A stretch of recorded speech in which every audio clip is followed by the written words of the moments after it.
Hello दोस्तों, हम लोग बात करेंगे आज बीपीएससी एडीओ में जो जनरल एप्टीट्यूड का पेपर एक आया है, जिसमें क्या है कि टोटल क्वेश्चन 100 है। ठीक है, और हम लोग को 120 मिनट का समय दिया गया है। इसका मतलब ये होता है कि 100 क्वेश्चन को आपको करना है 120 मिनट में, मतलब एक क्वेश्चन आपको 1 मिनट से कम में लगभग कर देना है। ठीक है, चलिए तो अगर हम बात पहले कर ले कि 100 क्वेश्चन में क्या क्या होने वाला है, तो 100 क्वेश्चन में 60% आपका रीजनिंग होने वाला है और 40% आपका मैथ्स होने वाला है। ये एग्जैक्ट नहीं है, बट इसी के इर्द गिर्द होंगे। और आप ये क्वेश्चन पूछिएगा कि सर ये 60-40 ही क्यों? 60-40 इसलिए क्योंकि आप जो भी पेपर अभी तक दिए होंगे पीसीएस का, बिहार दरोगा का, बिहार सीजीएल का, तो उसमें आप देखे होंगे कि हमेशा से रीजनिंग का वेटेज ज़्यादा रखा गया है। रीजनिंग का वेटेज ज़्यादा इसलिए भी रखा जाता है कि रीजनिंग में लॉजिकल एबिलिटी का टेस्ट हो जाता है। दूसरा कि रीजनिंग कैलकुलेटिव नहीं होते हैं और कैलकुलेटिव ज़्यादा नहीं होते हैं। ठीक है, मैथ्स की बात किया जाए तो मैथ्स आपका 40 से 45 क्वेश्चन होने वाले हैं। ठीक है, नेगेटिव आपका 1/3 है, नेगेटिव आपका 1/3 रहने वाला है। ठीक है, अब बात करेंगे कि हम लोग का टारगेट क्या होना चाहिए। तो देखिए, अगर 100 क्वेश्चन आ रहे हैं तो हम लोग टारगेट ये रखे चाहिए कि 100 में 70 क्वेश्चन हम लोग का सही हो जाए।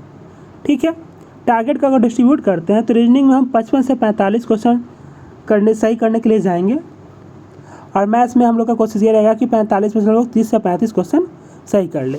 जो व्यक्ति अगर मैथ्स बैकग्राउंड से हैं तो वो वहाँ पे 45 में 45 सही करने के लिए जा सकते हैं।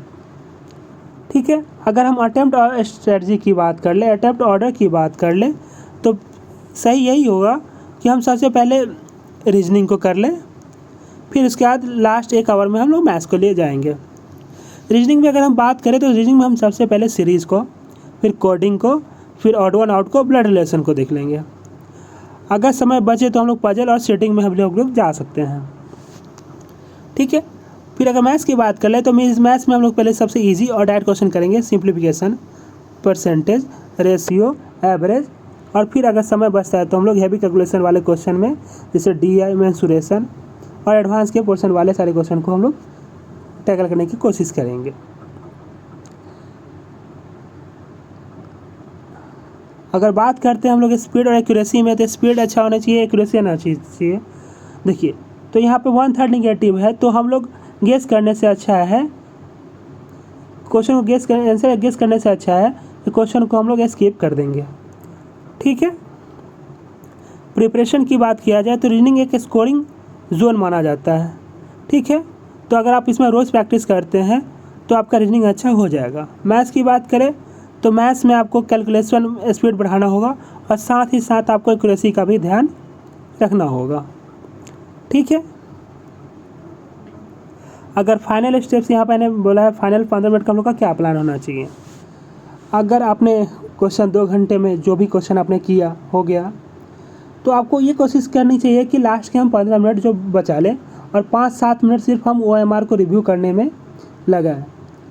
और अगर लास्ट में ऐसा कुछ हो रहा है कि आप 5-6 एलिमिनेशन भी कर सकते हैं, वो मैं आप लोग को बता दूंगा कि कोई क्वेश्चन नहीं होगा तो एलिमिनेशन से हम कैसे एलिमिनेट कर पाएंगे। फिर अगर हम फाइनल अपने मंत्रा की बात कर लेंगे तो पहले रीजनिंग में हम लोग स्पीड पकड़ाएंगे। ठीक है, रीजनिंग को स्पीड के साथ कर लेंगे, मैथ्स को एक्यूरेसी के साथ करेंगे और अंत में OMR को रिव्यू करेंगे।